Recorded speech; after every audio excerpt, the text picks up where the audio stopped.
کچھ بھی تو ٹھیک نہیں جا رہا۔ پاکستان میں تحمل، برداشت اور رواداری کی حالت یہ ہے کہ اب یا تو آپ میرے ساتھ ہیں یا پھر میرے مخالف کے ساتھ ہیں۔ اگر آپ میرے لیڈر یا مرشد کے ممدوح نہیں تو آپ یقیناً میرے مخالف کے ایجنٹ ہیں۔ آپ کو اب یہ حق قطعی طور پر حاصل نہیں کہ آپ اپنا ذاتی نقطہ نظر آزادی، سہولت اور عزت کے ساتھ پیش کر سکیں۔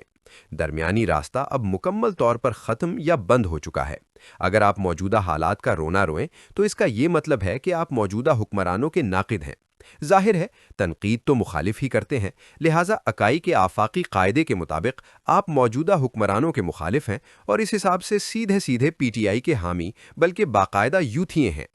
بندہ پوچھے، اگر آپ آج آٹا چینی لینے بازار جائیں اور ہر دو اشیاء ریکارڈ مہنگی قیمت پر ملیں تو تبرہ کس پر کرنا واجب بنتا ہے؟ موجودہ حکمرانوں کو اقتدار سنبھالے 4 سال ہونے والے ہیں۔ اب تو یہ بھی نہیں کہا جا سکتا کہ گنے اور گندم کی فصل گزشتہ حکمرانوں کے دور میں کٹ کر منڈی میں آئی تھی۔ کالم کی تنگ دامنی کے باعث اب یہ بھی ممکن نہیں کہ آٹے اور چینی کی حالیہ قیمتوں پر انگلی اٹھانے سے پہلے اس معاملے کو ایوب خان کے زمانے میں ہونے والے ان نعروں سے شروع کیا جائے جو آٹے اور چینی کی قیمتوں میں اضافے کے بعد اس سلسلے میں شاید عوامی بے چینی کا پہلا باقاعدہ رد عمل تھے۔ اخبار مقدمہ ابن خلدون نہیں کہ برسوں آپ کی لائبریری کی زینت بنا رہے۔ یہ خبر سے جڑی ہوئی ایسی دستاویز ہے جو روزانہ سورج کی طرح طلوع ہوتی ہے اور شام کو غروب ہو جاتی ہے۔ اس کی کل زندگی یہ ہے کہ اگر یہ آج اخبار ہے تو کل ردی ہو کر اپنے کالموں سمیت ردی فروش کے کاٹ کباڑ میں پڑا ہوگا۔ اخبار شاید لکھی، چھپی اور پڑھی جانے والی سب سے کم عمر اور ناپائیدار شے ہے۔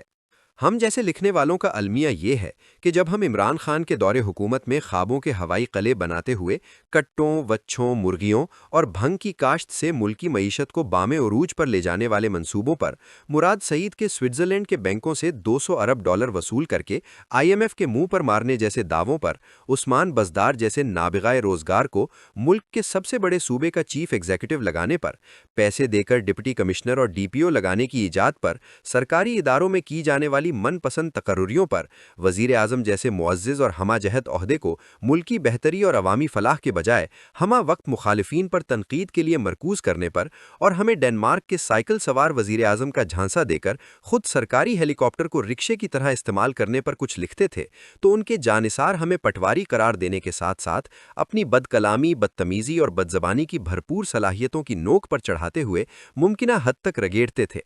اگر ہم اب موجودہ حکمرانوں کی نااہلیوں، نالائقیوں اور خامیوں پر قلم اٹھاتے ہیں، فارم 47 کا ذکر کرتے ہیں، ووٹ کو عزت دو والوں کے ہاتھوں ووٹ کی تخہیر اور تذلیل پر قلم اٹھاتے ہیں، یا ملکی معیشت پر ان کے جھوٹ سے بھرے ہوئے بیانیے کا کچا چٹھا کھولتے ہیں، تو نلگیے اور تنخواہ دار پٹواری ٹائپ سیاسی غلامزادے ہمیں یوتھیے قرار دے کر اپنے دل کی حسرتوں اور ناآسودہ خواہشات کا سارا غصہ ہم پر نکال کر اپنا دل ٹھنڈا کرتے ہیں، لیکن کم از کم اس فقیر کو اس کی رتی برابر پرواہ ہے اور نہ ہی ملال کہ اسے اپنی ناقابل اصلاح خراب عادتوں کا بھی خوب اندازہ ہے، اور اپنے لیڈر اور مرشد کی غیر مشروط وفاداری میں جکڑے ہوئے عقل سے باقاعدہ قطع تعلق کرنے والے مریدوں کی ذہنیت اور صلاحیتوں کا بھی مکمل ادراک ہے۔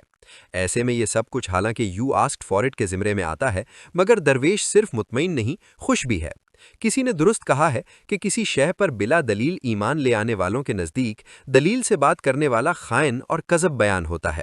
اب ایسے لوگوں سے بندہ کیا بحث کرے جو دلیل، ثبوت یا حقائق وغیرہ جیسی چیزوں کو فضولیات سمجھتے ہوں۔ کسی جگہ پر پڑھا کہ بحث کرنے سے پہلے یہ بات ذہن میں رکھیں کہ شہد کی مکھی گندگی پر بیٹھنے والی مکھی کو کبھی بھی اس بات پر قائل نہیں کر سکتی کہ شہد پاخانے سے بہتر ہے۔ کچھ عرصہ پہلے جب اس قلم گھسیٹ نے لکھا کہ کئی ملٹی نیشنل دوا ساز کمپنیاں 25 کروڑ آبادی والے اس ملک کی مارکیٹ کو چھوڑ کر واپس جا رہی ہیں اور ملکی پیداواری یونٹس خصوصاً ٹیکسٹائل یونٹس بند ہو رہے ہیں جو ملکی جی ڈی پی میں کمی سے قطع نظر روزگار کے حوالے سے بہت الارمنگ صورتحال کی نشاندہی کر رہے ہیں، ان صنعتوں اور اداروں کے بند ہونے کے باعث نوکریوں سے فارغ ہونے والے لوگ پہلے سے قومی لیبر فورس کے مطابق گزشتہ سال ملک میں بے روزگاری کی شرح جو سال 2023-24 میں 6.8% تھی، 2024-25 میں بڑھ کر 7.1% ہو گئی ہے۔